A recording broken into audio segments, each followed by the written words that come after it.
What's up everyone? My name is John, you're watching ARTV. It's time for a review of the 9th studio album by Marilyn Manson, the hard rock band that's been around since 1989. This record is called The Pale Emperor. It's about time I got some recognition as a critic. I mean, come on, look at this face. Pale, obviously throw a crown on there, you got the whole emperor thing going on. It's just nice to be recognized by some of the musicians out there. Of course, I had never reviewed a Marilyn Manson album up until this point, so it's kinda odd that they would take notice of me, but I'm still flattered. All jokes aside, I found myself getting really stoked for this album after hearing the single third day of a 7-day binge. Definitely more blues influenced. Blues meets that kind of goth rock thing, that dark and droning style that Marilyn Manson has been known for over the years, and with some recent releases he has kind of like strayed off of that path and just gone down a lot of rabbit holes in my opinion. And this new album unfortunately does some of the same things, falls into some of the same problems and traps that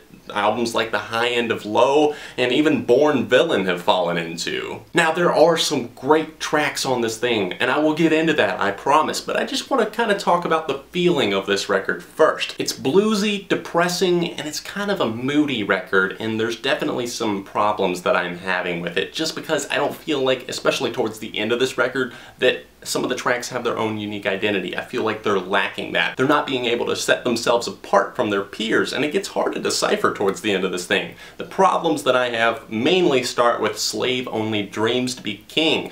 That track kind of kicks off that moody, kind of building up feel that is climbing uphill, but it's never really getting anywhere, and that carries into the feeling on The Devil Beneath My Feet. Although I do really like what he has to say on that one. He's kind of like, hey, you know what, I don't need these negative people in my life. I don't need that aspect of my life anymore. I want to get away from that. I like what he's saying, but the mood on it is still lacking, and unfortunately that feeling carries over into two more tracks that follow, Birds of Hell Awaiting, which gets very repetitive and just really kind of drags on, takes its time. It's a 5-minute track and it feels like it could have been condensed down to a 3-minute track. And then of course Cupid Carries a Gun. Getting those negatives aside, I really like the way that this album closes out on Odds of Even. I'm not sure why I'm digging that track, and I still wouldn't list it as a favorite, but I do think it's a solid closer here. Although it does feel slightly weighted and bloated once again with that 6+ minute runtime, I just like some of the things that he has to say on there. You can definitely tell it's Manson running things, and it's his mind that's being picked here.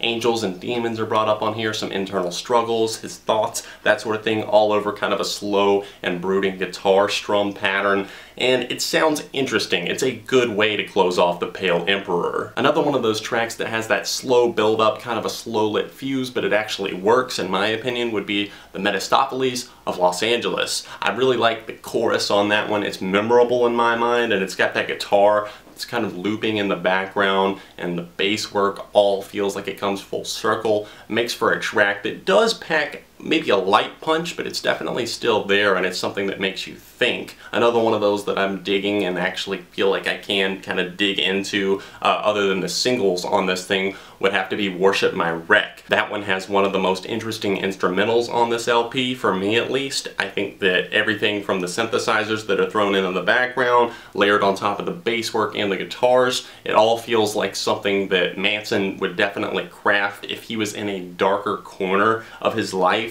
and I think that that's kind of what we're getting on this LP. Sometimes it misfires, and on tracks like Warship My Wreck, it actually pays off. Then we get to the 3 tracks that I really love on this thing, and I'm excited to talk about more so than anything else on this LP. It's the first 3 songs on the album, which is really disheartening because I can't get past loving those so much, and then the rest of the album is just kind of drifting and sailing through. It's getting by. It's doing its job, but it's not exactly pushing the envelope. Killing Strangers opens up this LP with a really nice sinister feel about it. I love the lyrical content on this one. It's really gripping me just because I like what he has to compare here. Not meant to be taken literally, I don't think, but he's saying we're killing strangers so that we don't kill the ones we love. Whether it be with our words, with our thoughts, with our actions, etc. We kind of take that out on strangers, maybe online, behind the keyboard where no one can really see us. We kill strangers so that we don't bring down the ones that we love in life, the people that surround us and build us up. I really like the bass groove on this one. It kind of sets the tone for the record, The Pale Emperor, and we kind of see where things are going to go from here all throughout the LP. Then we get to Deep Six, my favorite song on this LP and my favorite Manson song in probably at least 10 years. Deep Six is hard-hitting, heavy, just kind of an industrial metal style feeling. It gets very angry and I love seeing Manson get vicious. Deep Six, 6 feet deep, Manson cries on this track with the hard riffs that just really break in. This track does clock in at 5 minutes, but it honestly justifies that runtime. It's got more than enough interesting lyrical content, and of course the musicality of this track is enough to make you stick around for 5 minutes alone. The final of those 3 opening tracks would be Third Day of a 7-Day Binge, the first song that I heard from this LP. Really digging that one just because it's so intricate and personal. If there's one thing that you can say for this album, it definitely has a connected feel. All of these songs are in the same vein. Deep Six is the highest of highs on the energy level, and I would say that Cupid Carries a Gun kind of rounds things out on that low, kind of lackluster end of things. It's unfortunate because I'm kind of split down the middle on songs that I'm enjoying and songs that I could see myself just throwing away after reviewing this record. So for me, I have to give this thing a 3 out of 5. It's a shame that this LP leaked so far ahead of time, so definitely make sure you support the album whenever it comes out officially in January. Hit the like button on this video to let me know you enjoyed the review,